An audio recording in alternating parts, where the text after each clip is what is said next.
Prajwal arrest ವಿಶೇಷ ಕವರೇಜ್ಗೆ ಸ್ವಾಗತ. ನಾನು ಸಬಾ ಹಕೀಂ.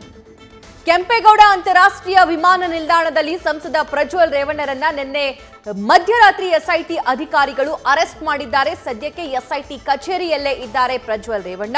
ಕೆಲವೇ ಕ್ಷಣದಲ್ಲಿ ಅವರನ್ನ ವೈದ್ಯಕೀಯ ತಪಾಸಣೆಗೆ ಒಳಪಡಿಸಲಾಗುತ್ತೆ. ಅಲ್ಲಿಂದ ನ್ಯಾಯಾಧೀಶರ ಮುಂದೆ ಹಾಜರುಪಡಿಸಲಾಗುತ್ತೆ.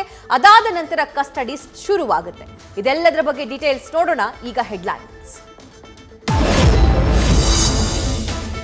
ಕೆಲವೇ ಕ್ಷಣಗಳಲ್ಲಿ ಪ್ರಜ್ವಲ್ಗೆ ವೈದ್ಯಕೀಯ ಪರೀಕ್ಷೆಗೆ ಸಿದ್ಧತೆ. BP, sugar, urine, ECG test ಮಾಡಲಿರುವ ವೈದ್ಯರು. ಮೆಡಿಕಲ್ ಟೆಸ್ಟ್ ಬಳಿಕ ಕೋರ್ಟ್ಗೆ ಹಾಜರುಪಡಿಸುತ್ತೆ ಎಸ್ಐಟಿ.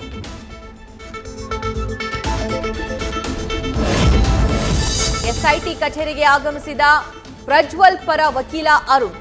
ಹೊಳೆನರಸೀಪುರ ಪ್ರಕರಣ ಕುರಿತು ಮಾಹಿತಿ ಸಂಗ್ರಹ. ಪ್ರಜ್ವಲ್ ಜಾಮೀನು ಅರ್ಜಿ, ಕಾನೂನು ಪ್ರಕ್ರಿಯೆ ಕುರಿತು ಚರ್ಚೆ.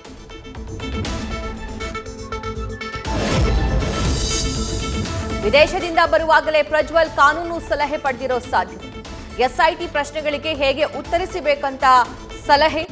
ಸಕಲ ಪ್ರಶ್ನೆಗೂ ಪೂರ್ವ ತಯಾರಿ ಮಾಡಿಕೊಂಡಿರೋ ಪ್ರಜ್ವಲ್.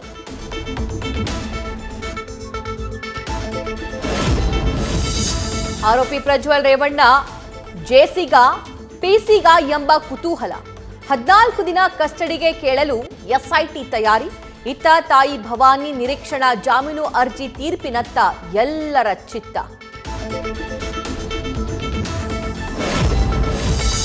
ಪ್ರಜ್ವಲ್ ಅರೆಸ್ಟ್ ಬೆನ್ನಲ್ಲೇ ರೇವಣ್ಣ ಟೆಂಪಲ್ ರನ್. ಬಸವನಗುಡಿಯ ಕಾರಂಜಿ ಆಂಜನೇಯ ದೇವಸ್ಥಾನಕ್ಕೆ ಭೇಟಿ. ಬೆಳಗ್ಗೆ ಲಕ್ಷ್ಮೀ ವೆಂಕಟೇಶ್ವರ ದರ್ಶನ ಪಡೆದ ರೇವಣ್ಣ.